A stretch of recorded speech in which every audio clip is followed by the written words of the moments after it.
या सभा मंडपाचं भूमिपूजन या तालुक्याचा आमदार म्हणून आपण ठेवलं आणि मला सुद्धा कार्यक्रमाला येण्याचा भाग्य लाभलं. त्याबद्दल मी माळी समाजाचं पहिलं अभिनंदन करतो. बांधवांनो, तुमचं आणि आमचं नातं फार वेगळं आहे. भारतीय घटनेचे शिल्पकार महामानव बोधिसत्व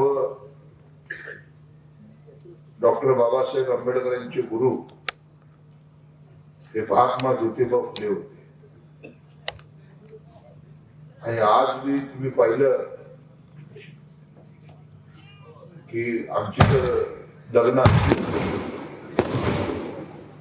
तर बाबासाहेब आंबेडकरांचा फोटो आणि महात्मा ज्योतिबा फुलेंचा फोटो ठेवला. मी जिथं गोपाळपूरला राहतो, जिथं माझं फार वंश आहे, नाना मी एकटाच बौद्ध समाजाचा, नाही तर सगळे माझ्या बाजूला माळी समाज आहे. टोटल सगळी बारसकर, मी एकटाच, बाकी सगळी माळी समाज. त्यामुळं आपलं पिढ्यानपिढ्याचं हे नातं आहे जे बाबासाहेबांनी टिकवलं. पुढे त्यांच्या अनुयायी म्हणून आम्ही कटाक्षानं सामाजिक जीवनामध्ये काम करत असताना कधी तुझा भाऊ होऊ देत नाही. आमच्यातल्या एखाद्या कार्यकर्त्यावर झाला तर चालेल, परंतु तुमच्या कार्यकर्त्यावर झाला नाही. आज या वार्डामधून सुद्धा मला नानांनी सांगितलं की प्रचंड असं इथं उमेश झाला 25% 75% झालं. म्हणजे माळी समाजाने 75% मतदान मला केलं आणि बाकीचं 25% मतदान ह्या मानेला केलं. ज्या वेळेला प्रचाराचा आपला सांगता समारंभ होता, तो सुद्धा आपण कुरुलला केला. अण्णा पाटील, आमचे निकम साहेब हे सगळे त्यावेळेला लीडवर होते आणि प्रचंड मोठ्या प्रमाणामध्ये कुरुलमध्ये सभा झाली. आणि त्याच्यानंतर 20 नोव्हेंबरला मतदान झालं आणि 23 नोव्हेंबरला विधानसभेचा निकाल लागला. मोहोळ तालुक्यानं खऱ्या अर्थानं स्वातंत्र्याची पहाट ही 23 नोव्हेंबरला बघितली आणि तब्बल 40 वर्षाची काळी कुट्ट राजवट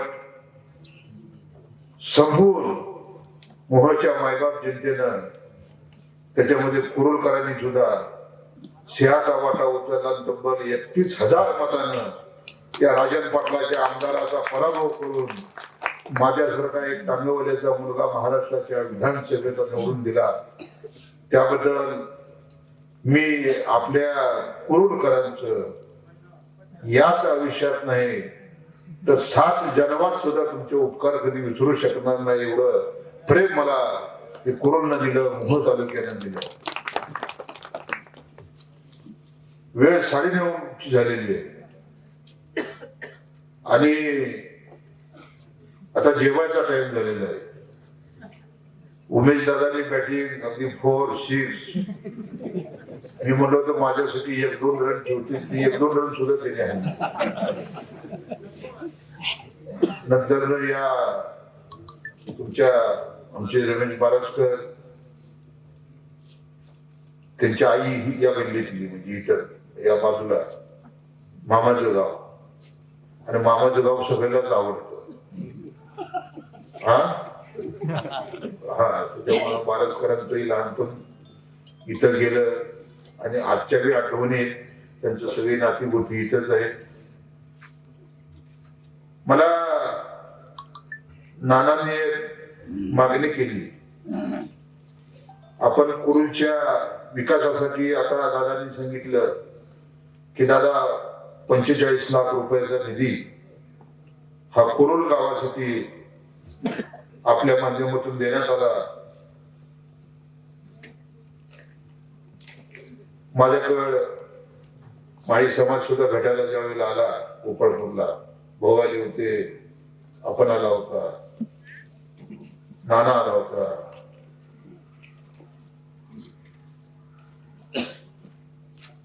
तर आपण मागणी केल्याप्रमाणे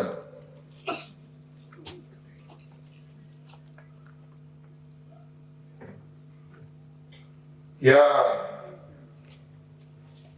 संत स्वतःमाळी व गणेश मंदिर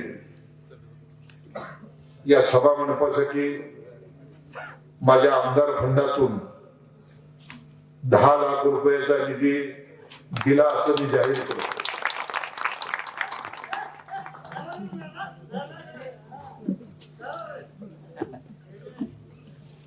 नाना, आपण सुचवल्याप्रमाणे आपलं इथं कुलदैवत आहे अंबाबाईचं मंदिर, बरोबर?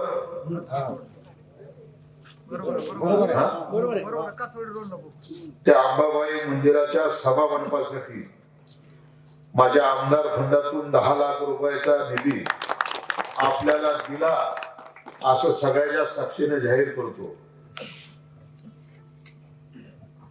नाना,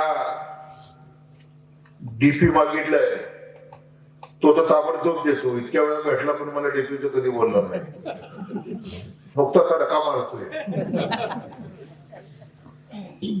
माळी वस्ती ते शेत रस्ता,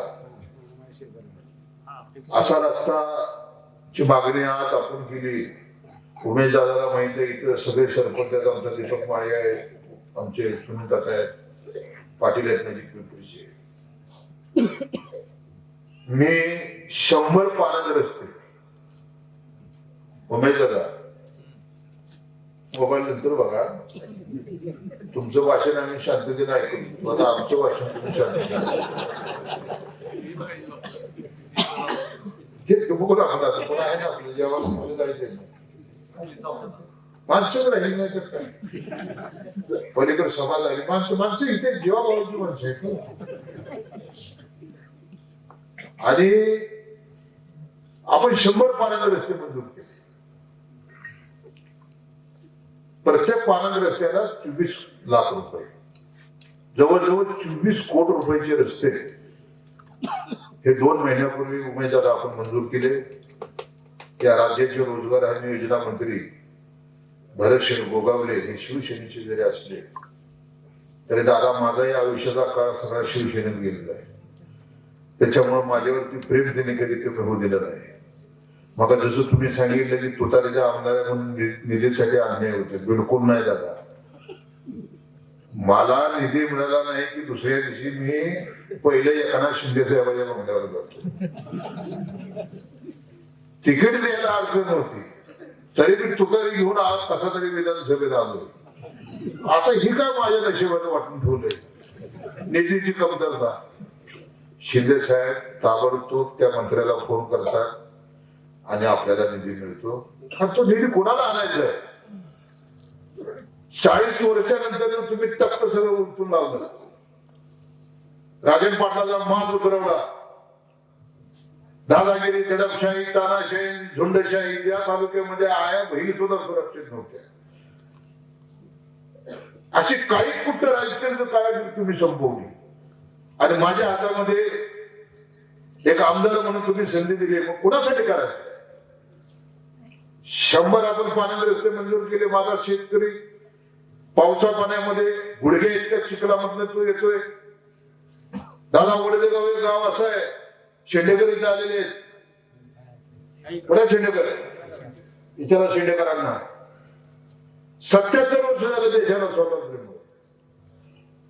300 वस्ती त्या वडदेवापासून नदीच्या कडेला. दादा 40 वर्ष तुमच्या भावकीच्या हातात सत्ता होती या तालुक्याची. 77 वर्ष झालं तो समाज मला बघतोय की आम्हाला गावात यायचं. पाऊस जर आला तर 8 दिवस तो वडदेगावला गावात येत नाही. जर तो गावात नाही आला तर तालुक्यात कसा जाईल, तो तालुक्यात नाही आला तर तो जिल्ह्यात कसा जाईल, तो जिल्ह्यात नाही आला तर तो राज्यात कसा जाईल, राज्यात नाही आला तर तो देशात कसा जाईल. सर्वसामान्य शेतकऱ्यांचं दुःख बघितलं. उमेश दादांनी आमदार व्हायच्या अगोदर 37 रस्ते मंजूर केले आणि आमदार झाल्यानंतर ना 100 रस्ते मंजूर केले. 137 रस्ते झाला. जवळजवळ आज 50 कोटी रुपयाचे ते रस्ते आहेत आणि शासनाने आता जी.आर. काढला. त्या पाण्याच्या रस्त्याच्या समितीच्या अध्यक्ष आता आमदाराला करून टाकले. तिथला पराग ठाके फक्त निधी आणण्याची ताकद पाहिजे. लक्षात ठेवा. मी शिंदे साहेबांवर जितका लोड द्यायचा तेवढा लोड देतो. आता ही मोहोळ नगरपालिकेचा विजय झाला आपला. एकनाथ शिंदे साहेब आले,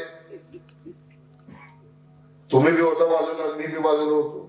मी तर 35 वर्ष त्यांच्या बरोबर होतो शिंदे साहेबांच्या. आमदारकी गेली तरी मी चालेल म्हणलं. पण त्या दिवशी शिंदे साहेबांबरोबर स्टेजवर होतो. मी म्हणलं मला बोलायची संधी दिली. म्हणलं मी बोलत नाही, उमेश दादाला बोलत नाही. पाटील पाटलाला बोलला म्हणजे तालुक्यात उमेश दादा बोलले, शिंदे साहेब बोलले, करारी माना शिंदे साहेबाचा, रमेश बाराजकर इथं आहे. 7,000 रुपयाची नोकरी करणारी ही मुलगी, ह्या ज्या नगराध्यक्ष आपल्या झाल्या, 7,000 रुपयाची सीएकडे नोकरी करणारी मुलगी मोहोळ नगर परिषदेची नगराध्यक्ष म्हणून निवडून आली. लक्षात ठेवा. आम्ही कोणाला निवडलं?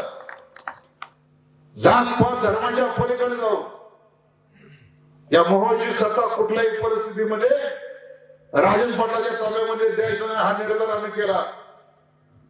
उमेश दादाला म्हणलं, उमेश दादा तुतारी बाजूला राहू द्या, तुमच्या घड्याळी बाजूला राहू द्या. हे नगर विकास खातं एकनाथ शिंदे साहेबांकडे. आपण 24ला मतं मागताना शब्द दिला, मोहोळ सुंदर शहर बनवे. आज 1 वर्ष झालेलं आहे. पूर परिस्थिती आली. लाडक्या बहिणीनं सरकारची तिजोरी काय खाली होईना, दादाकडे दारपटत आहे. निधीला कमतरता आली असेल, परंतु आता 4 वर्षाचा काळ आपल्याकडे आहे. हे मोहोळ एक सुंदर शहर झालं पाहिजे. बांधवांनो, मोहोळ भारत सुद्धा नगराध्यक्ष होते तुम्ही. 2018ला पाठवलेला तुमचा डीपी प्लॅन, सगळ्याचे डीपी प्लॅन मंजूर झाले. परंतु उमेश दादा 69 नगरपालिकेच्या डीपी प्लॅनची ऑर्डर निघाली, त्यात आपलं मोहोळ नव्हतं. अधिवेशन चालू होतं बजेटचं.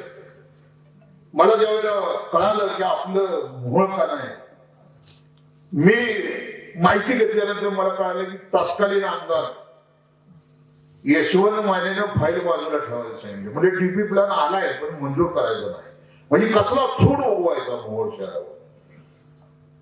आणि अधिवेशन संपलं. मी एकनाथ शिंदे साहेबांच्या गावी गेलो, दरेगावी.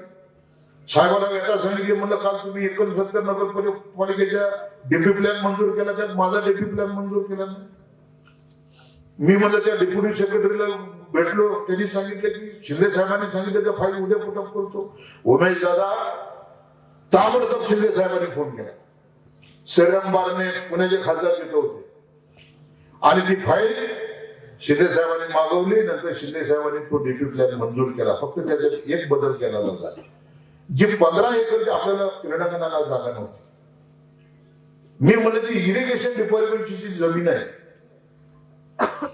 त्याच्यावर फक्त आळ करा आणि त्याच्यावर फक्त क्रीडांगण लिहा. आता ही पुन्हा परत खाली यायचा, पुन्हा त्याच्याला 6 महिने लागायचे. वेळ आपल्याला कमी आहे. आणि मग ती जी उजनीची जी जागा होती इरिगेशन डिपार्टमेंटची, त्या जागेवरती शिंदे साहेबांनी त्या डेप्युटी सेक्रेटरीला सांगितलं, सेक्रेटरी आसिफ गुप्ताला सांगितलं की तिथं क्रीडांगण साठी राखीव एवढं द्या आणि हाय असा आमचा डीपी प्लॅन मंजूर. तो डीपी प्लॅन मंजूर झाला. 3,000 कोटी रुपयाचा उमेश दादा आपल्या मोहोळ शहराचा डीपी प्लॅन. भारतकरांना माहिती आता जे पैसे येणार आहेत ते डीपी प्लॅन प्रमाणे येणार आहेत. मी आमदार म्हणून साहेबांकडे मागणी करणार आहे की डीपी प्लॅन प्रमाणे पैसे, रस्त्यासाठी पैसे द्या, गटारीसाठी द्या, गार्डनसाठी द्या, सगळ्यासाठी आपल्याला पैसे आणायचे. मोहोळ एक सुंदर शहर आपल्याला बनवायचं आहे. आणि उमेश दादा तो इतिहास मी तुम्ही रमेश बारसकर आपण सगळी बरोबर आहे म्हणून तो त्याच्याला इतिहास होणार आहे. एकनाथ शिंदे साहेबांचा आपल्याला आशीर्वाद आहे. तुम्हाला मी विनंती करतो जिल्हा परिषद पंचायत समितीच्या निवडणुका होऊ द्या. हा तालुका ही जी 52 गाव आहे, मी परवा सुद्धा तुमच्या माध्यमातून 45 लाख रुपयाचा निधी तुम्ही दिला. मी सुद्धा ह्या गटामध्ये दादा मी गटबीट काय बघत नाही. मोहोळ तालुक्यातली 104 गावं बघतो, त्यातली 12 गाव आहेत आणि गरज 12 वाड्या. ती केंद्र शासित प्रदेश आहे. ती काय माझ्या तालुक्यात आहेत असं मी समजत नाही. हा वाटतातच भागा नाही. हा तर कृषी मंत्री ज्या वेळेला आले होते तर उमेश दादा तिकडे गेले होते. वाडा कुठली वाढीची पाचलेवाडीला गेले होते पुराची पाणी करायला. मी कुठे थांबलो होतो नागागावला. मला विचारलं त्यावेळेला मी ते तेच सांगितलं कृषी मंत्र्यांना की अनगर बारावाडे ही केंद्र शासित प्रदेश आहे. त्याच्यामुळे तुमचा तिकडच्या दौऱ्याचा आमदार पण मी येणार नाही, पण मी नांदगावला त्यांच्या बरोबर थांबलो, नागवडीला त्यांच्या बरोबर थांबलो.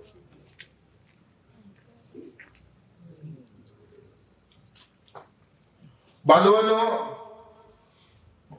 दादा तुम्ही बोलला, परंतु मोहोळ तालुक्यामध्ये ग्रामीण भागातला माणूस ज्या वेळेला मला भेटतो, बेगमपूर असेल, वडदेगाव असेल,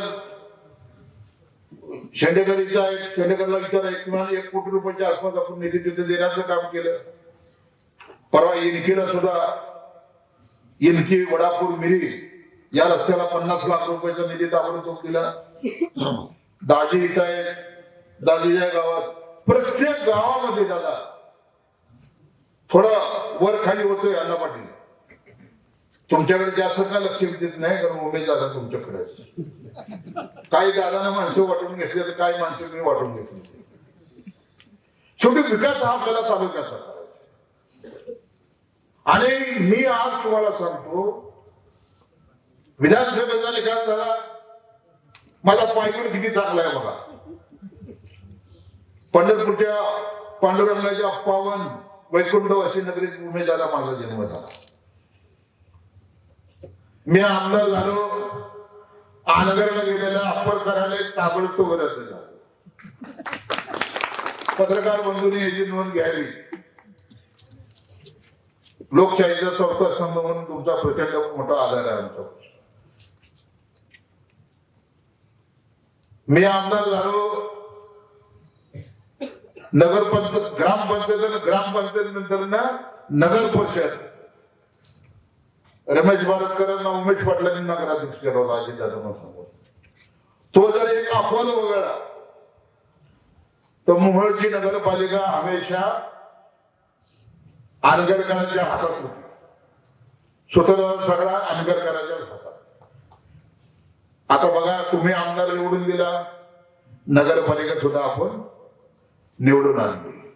कुठल्याही परिस्थितीमध्ये उमेश दादांनी मी ठरवलं होतं वाटाची किंमत मोकळी तरी चालेल, परंतु या डाकूच्या हातामध्ये मोहोळची नगरपालिका जाऊ द्यायची नाही. मोहोळ नगरपालिका आपण जिंकली, विधानसभा आम्ही आपण जिंकली. कुरुलकरांना मला एवढं आव्हान करायचं, हे पहिल्यांदा शेतकरी कामगार पक्षात होते, नंतर हे शेतकरी कामगार पक्षातनं काँग्रेसमध्ये गेले. पत्रकार बंधूंना माझी विनंती आहे, नोंद ह्या नोंद करा. तुम्ही लिखाणा जरा घ्या. आपल्या लिखाणाला आमच्या जसे बोलणारा धार आहे.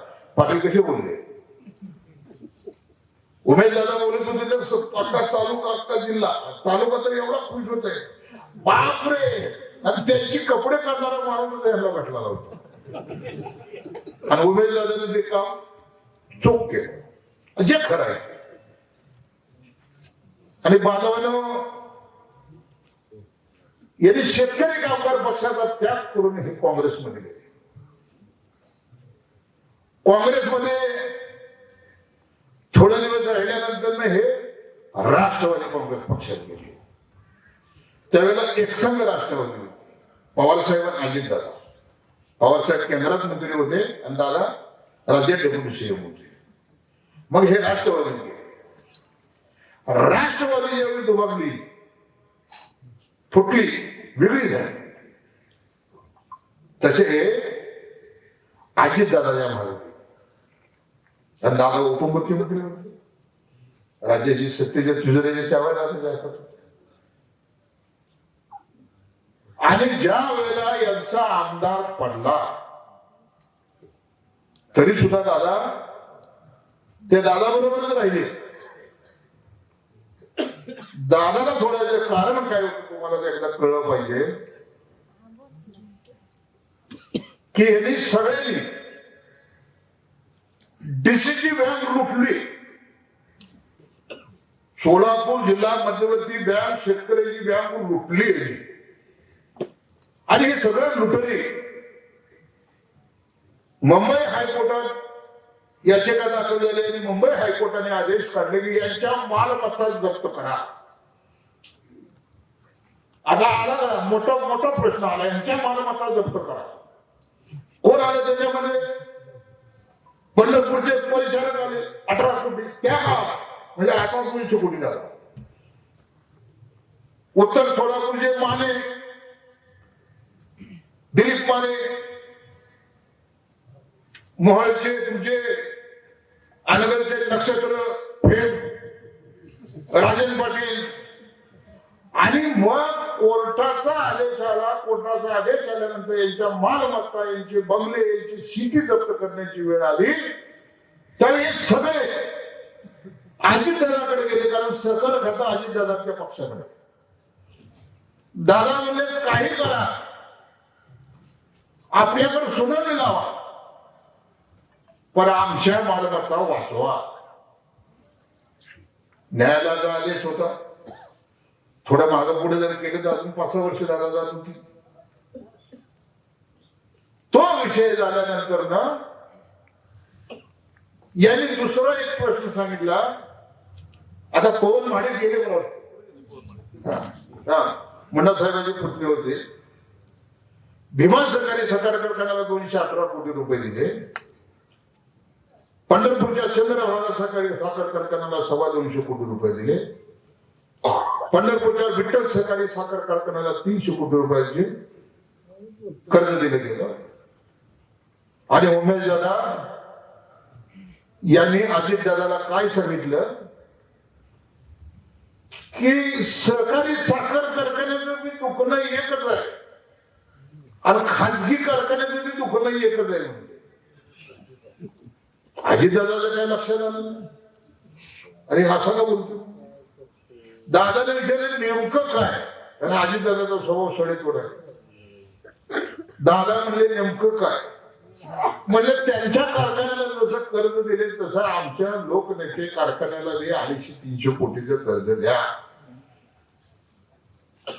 अजित दादाने सांगितलं अरे तुला साधा आमदार निवडून आणता आला नाही, 250 कोटीचं कर्ज मागतोय.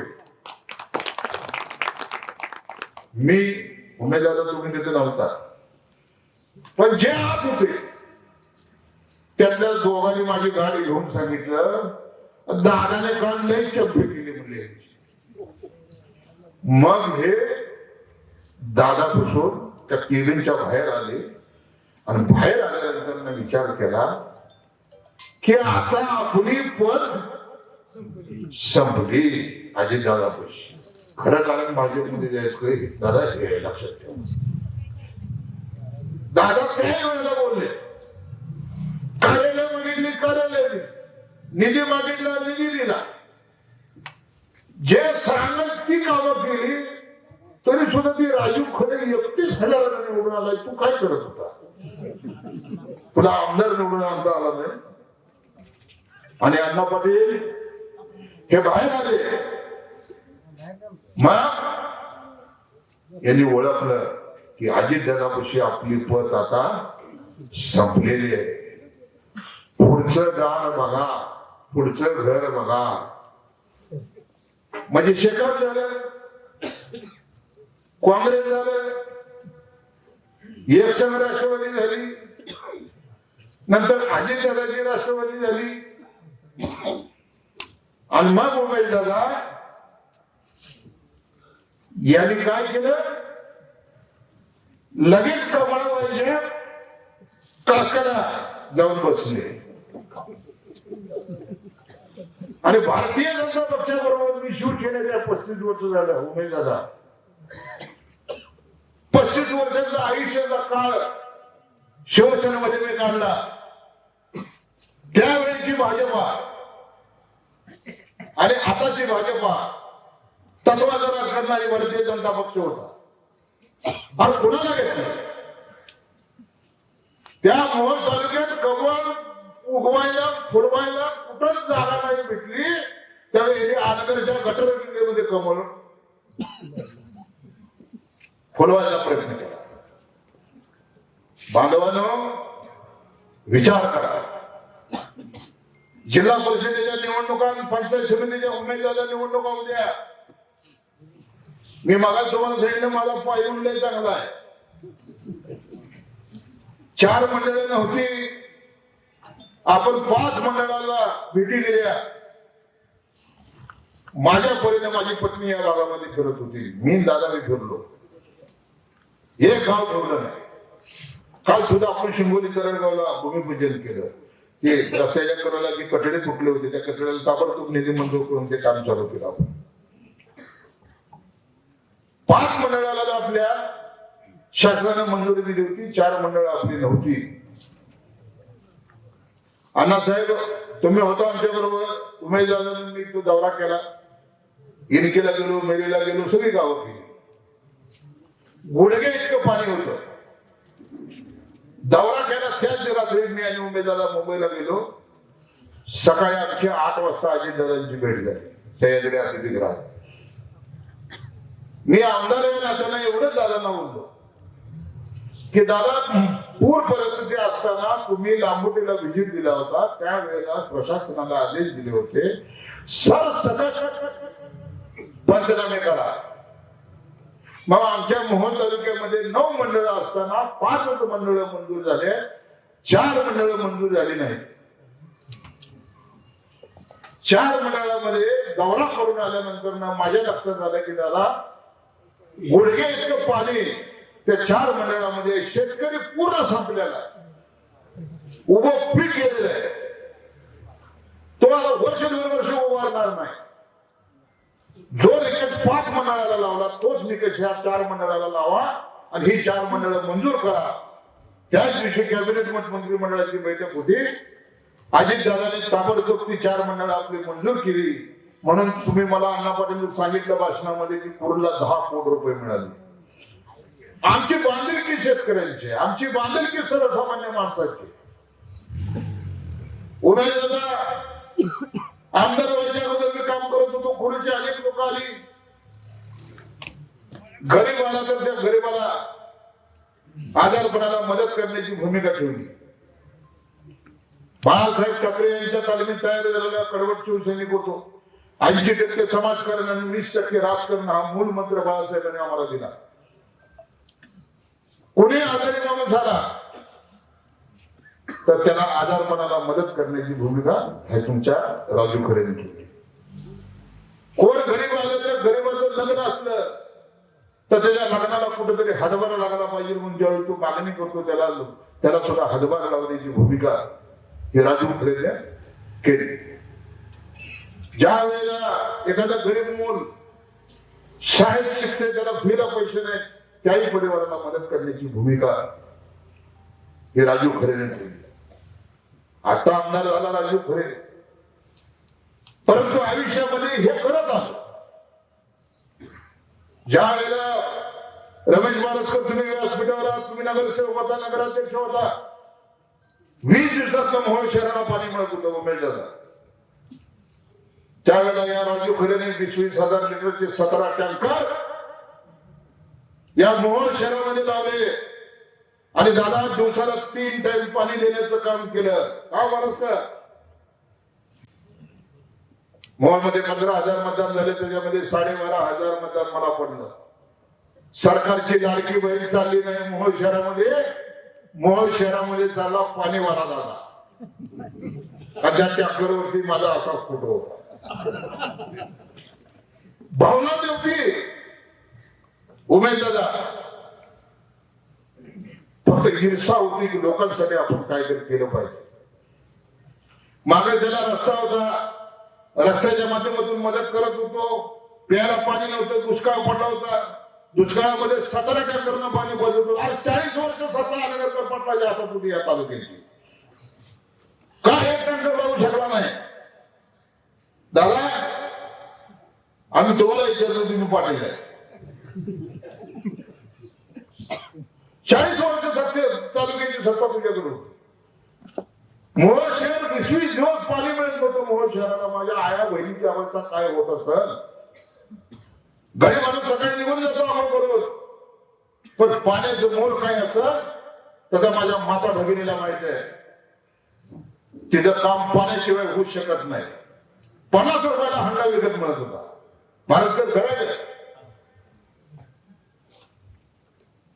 परंतु 17 टँकर लावून आपण 76 दिवस मोहोळ शहराला पाणी पाजण्याचं काम केलं. ही दानच आमच्यामध्ये होती. आमच्याकडे कारखाना नाही, माझ्याकडे कारखाना नाही, माझ्याकडे सूतगिरणी नाही, माझ्याकडे बँक नाही, माझ्याकडे नक्षत्रासारखा दारूचा कारखाना नाही, माझ्याकडे शाळा कॉलेज नाही. बांधवानो माझ्याकडे साधी पिठाची चक्की सुद्धा नाही, पण आमची दानत मोठी. गरिबी काही आम्ही पाहिलेली आहे. एक तांदवाल्याच्या कुठी जन्माला आलेला मी गरीब घरचा मुलगा होतो.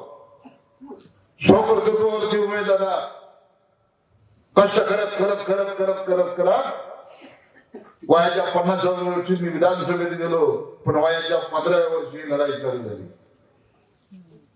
35 वर्षाचा प्रवास माणसं जोडण्याचं काम. पूर परिस्थिती आल्यावर तुम्ही पाहिलं उमेदवार कमीत कमी रोज 3-1,000 लोकांना आपण जेवण देण्याचं काम करत होतो. आपण लोक जर त्या काळ तिकडे फिरत होतो. नवरात्र सारखा उपवास होता. माझी बायको उमेदवाराला छोटा हत्ती नाही ना फळं घेऊन जात होती. प्रत्येक गावाला आपल्या माझ्या माता भगिनीला फळं उपवासाची केली पाहिजे. 2 टायमाला आपण जेवण देण्याचं काम केलं उमेदवाराला. नंतरच्या काळामध्ये लगेच आपण 10 दिवस त्यांना किराणा पोचल अशा पद्धतीने ते गट्टे आपण बांधले आणि त्या परिवाराला आपण देण्याचं काम केलं. आयुष्यामध्ये काही द्यायचं नाही उमेदवाराला. सावली बंगला सुद्धा तुमचा इथेच राहणार आहे आणि अंधरचा पोटला 100 कोटीचा महल सुद्धा इथेच राहणार आहे. आईच्या रुद्रामधून आपण जेव्हा जन्म झाला त्यावेळेला नागरा आपण आलो आणि ज्यावेळी या जगात आलेलो आपण घेऊ त्यावेळेला 150 रुपयाचं कपाल ती घरामध्ये शेवटची आंघोळ घातली जाते. आयुष्यभर त्याला गारपणे आंघोळ करते, दाताला त्याला गरम पाण्याच्या बाटलीत आंघोळ घालते. मग एक कापड येते आणि ती कापड मशानभूमीमध्ये काय होईल दादा. ह्यांच्याकडे कारखाना सूतगिरणी बँक आहे, नक्षत्रासारखी दारूची फॅक्टरी आहे, शाळा कॉलेज सगळं आहे. प्रियदर्शनी काय सोलापूरचं 5 स्टार हॉटेल आहे. ह्यांना अंत्यविधीला चंदनाच्या लाकडावरती झालते आणि आमचा कार्यक्रम लिंबाच्या लाकडावर होतो. पण कार्यक्रम हा फिक्स आहे.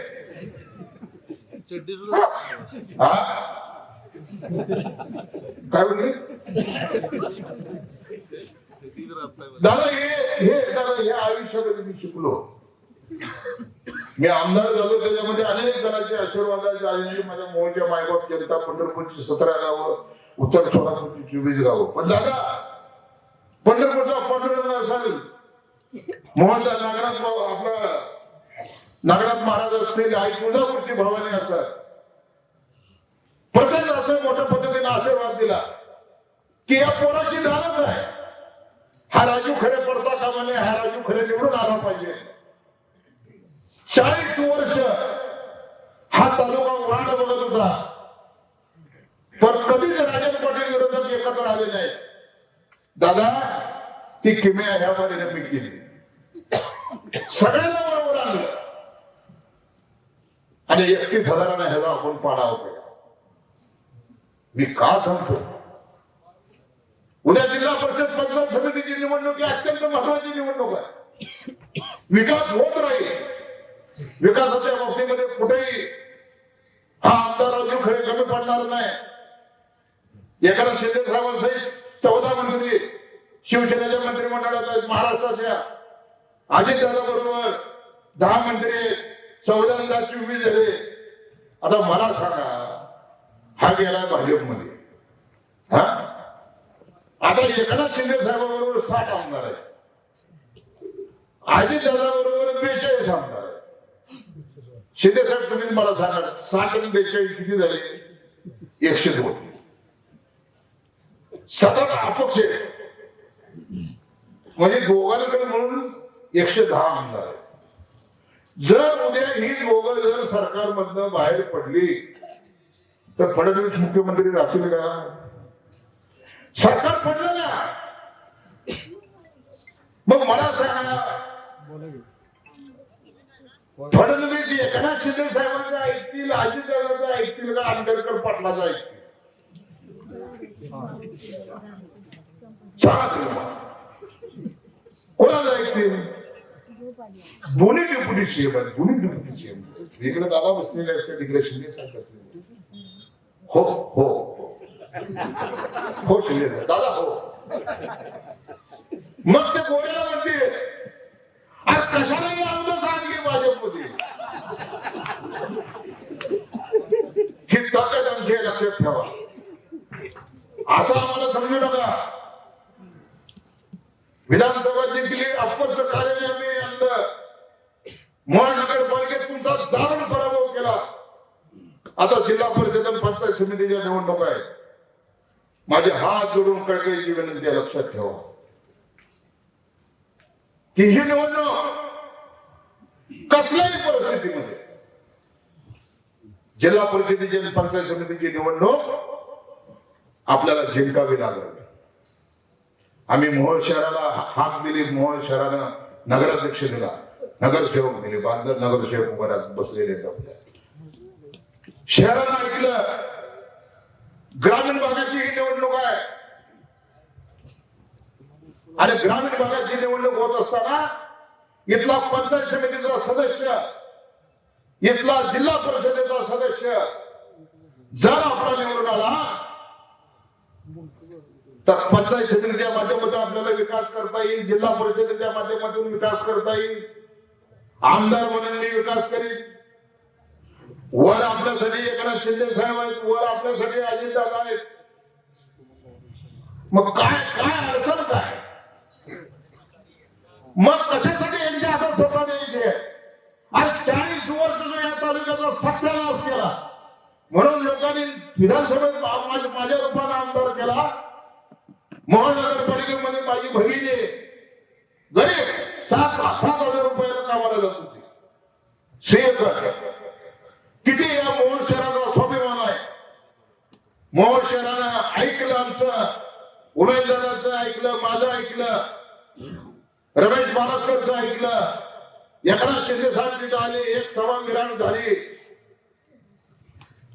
तुम्ही किती रुपये पैसे वाटले तरी सुद्धा मोहोळ आम्ही त्यांच्या हातात जाऊ दिले नाही. आमची भगिनी मोहोळची नगराध्यक्ष म्हणून निवडून आणली. आता उद्या सकाळी 11 वाजता चार्ज घ्यायचे. तसंच उद्या पंचायत समितीचा सभापती सुद्धा तुमच्या मधला होणार आहे, लक्षात ठेवा. यांचा गुलाम नाही. पंचायत समिती आणि जिल्हा परिषदेची निवडणूक झाली तर मी आज उमेदवाराला तुम्हाला सांगतो, ह्या आई भवानीला, आपल्या देवीला माझ्या बायकोने मी नवस केले, बरोबर. हा, मी विधानसभेला आमदार व्हावं म्हणून माझ्या बायकोने नवस केलं. अण्णा पाटील घेऊन गेले होते. तर मला देवी पावली, बाबांनी माताही पावली, आपली देवी बी पावली. तशी तुम्हाला सांगतो, तुम्ही मागितलेला सभा मंडप सुद्धा ताबडतोब मंजूर केला जाईल, लक्षात ठेवा अण्णा पाटील. परंतु मी एवढंच सांगतो की वाटेल त्या परिस्थितीमध्ये माझा कोरोना काळावरती विश्वास आहे. 1050 मताचं लीड मला कोरोना दिलं, सगळ्यात हायेस्ट लीड मला कोरोना दिलं. दादा, नुकत्या कोरोनामधून गटात किती आलं हा भाग वेगळा आहे. कोरोनाचा विचार हा राजन पाटलाच्या विरोधात आहे, लक्षात ठेवा. आणि अजिबात उमेश जाधव संध्याकाळी निवांत आणि निश्चित झोपा. मी जी गणित सांगितलं ते तेवढं लक्षात ठेवा तुम्ही. 2 उपमुख्यमंत्री उद्या ज्याला सांगतील तेच फडक उघड रात्री एक चक्कर मार. मग तुमच्या सावली मधलं तुमचं बेडरूम आणि माझ्या गुराच्या पोटातला काढ बघितल्यानंतर तुमच्या लक्षात येईल. सरकारने 2 पोलीस बंदोबस्त दिले. आता मी बायकोला म्हटलं बाबा 1 बाजूवर मी झोपत होतो, आता 2 बाज करावं लागतील, म्हणून 2 हवालदार. मग 2 बाज बनवले.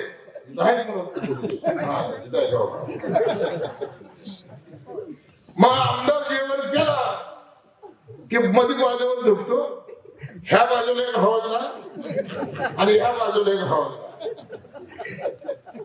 आणि सकाळी 5-5:30 ला ही सभा झाली की रात्री जाऊन जेवण आणि मग झोप आणलं पाटील. आणि मग तुमचा आमदार रात्री 2 ला गेला, 5:05 ला या पोराच्या गोठ्यात झोपलेला तुम्हाला दिसेल. लक्षात ठेवा, यांच्यासारखा 100 कोटीच्या महालामध्ये झोपणारा हा आमदार नाहीये. सर्वसामान्य माणसाची दुःख काय हा जाणणारा मी माणूस आहे.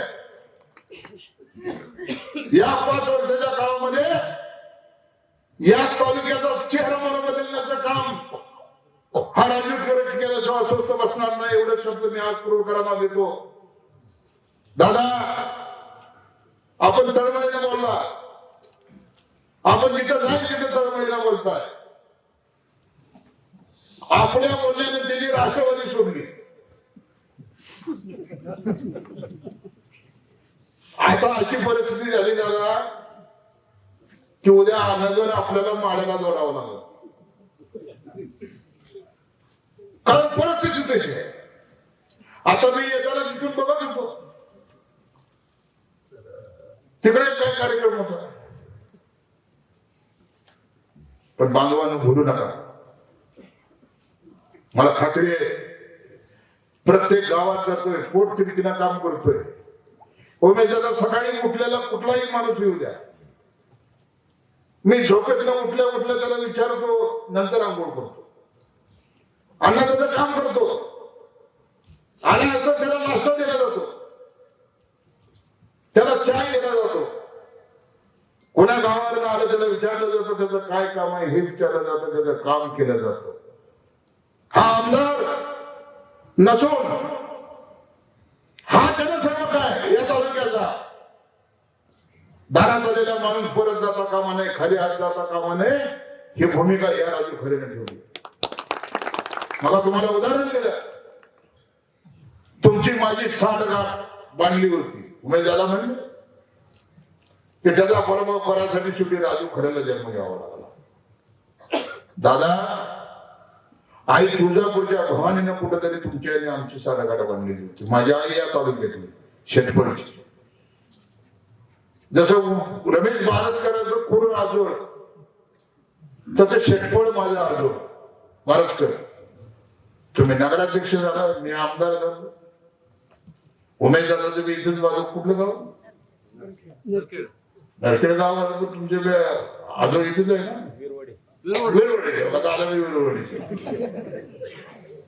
म्हणून बाजू रात्रीच्या 10 वाजलेले पोट आपली वाट बघते. आम्ही काय तुम्हाला दिलेलं आहे? आम्ही तुम्हाला प्रेम दिलं.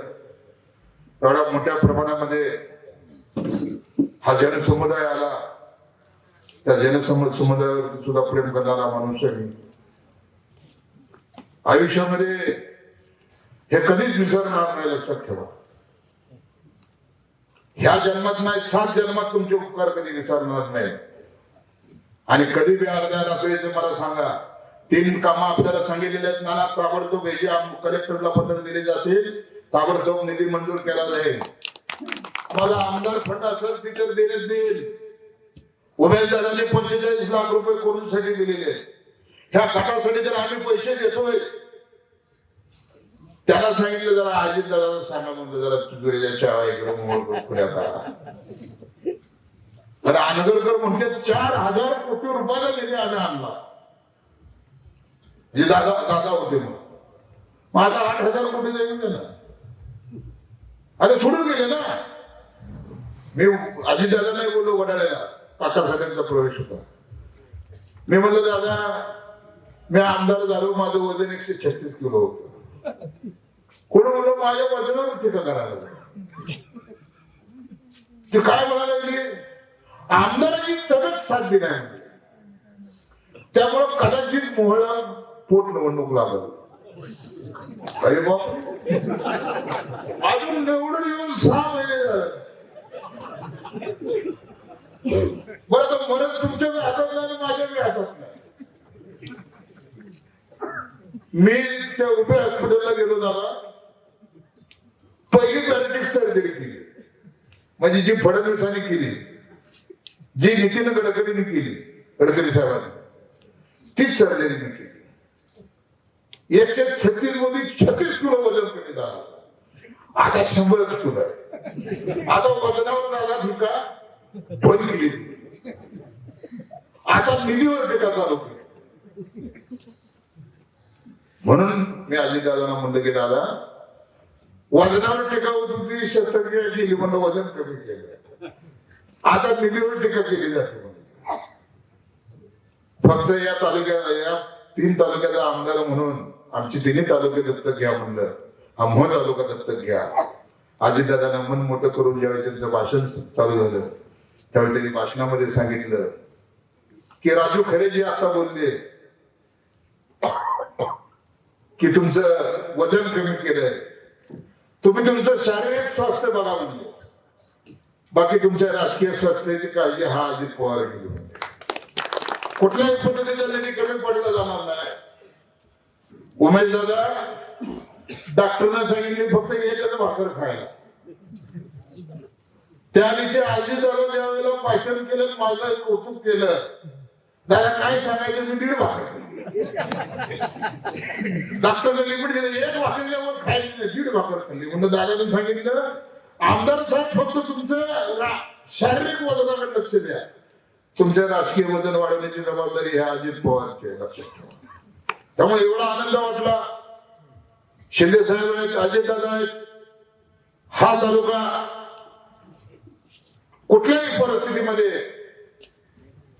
मी आमदार म्हणून, उमेश दादा माझे जीवाभावाचे मित्र आहेत, रमेश महाराजकर आहेत, आणि या स्टेजवर बसलेली सगळी बहादर मंडळी, सरपंच आहेत, डेप्युटी सरपंच आहेत, माजी सरपंच आहेत, या लोकांनी खरा इतिहास घडवला की कोणत्याही परिस्थितीमध्ये आमदार आपला निवडून आला पाहिजे. आणि निवडून आणला, तुम्ही सगळ्यांनी मिळून साथ दिली. आता विकासाच्या बाबतीमध्ये आपण कुठेही कमी पडणार नाही. उमेश दादा, मी शिंदे साहेबांकडनं बघतो, तुम्ही अजित दादाकडनं बघा. हा तालुका कसल्याही परिस्थितीमध्ये वंचित राहिला नाही. विकासापासून चौफेर विकासाची गंगा आपल्याला आणायची, लक्षात ठेवा. आणि माझी हात जोडून कळकळीची विनंती आपल्याला करतो, उद्या जिल्हा परिषद पंचायत समितीची निवडणूक आहे. मी निवडणुकीला आपल्याला मत मागायला येईल. कुठल्याही परिस्थितीमध्ये कशालाही भूलपथाला बळी पडू नका, लक्षात ठेवा. आपली जिल्हा परिषद 6च्या 6 सदस्य आपली जिल्हा परिषदेला आणि पंचायत समितीला आपले निवडून आले पाहिजे. अशी कळकळीची विनंती मी आपल्याला करतो आणि आपली रजा घेतो. जय हिंद, जय महाराष्ट्र. विनंती अगोदर बसून घ्यायची असं मला विनंती आहे. कृपया करून म्हणतात. यानंतर वय लहान मात्र नेतृत्व मोठं आणि संपूर्ण महाराष्ट्रामध्ये कमी वयात नगराध्यक्ष पदाचा मान मिळवलेल्या सन्माननीय भगिनी सिद्धिताई वस्त्रे यांचा यथोचित सन्मान होणार आहे. या ठिकाणी शुभांगी माळे मॅडम आणि शकुंतला माळे मॅडम यांना विनंती आहे की आपण ताईंचा यथोचित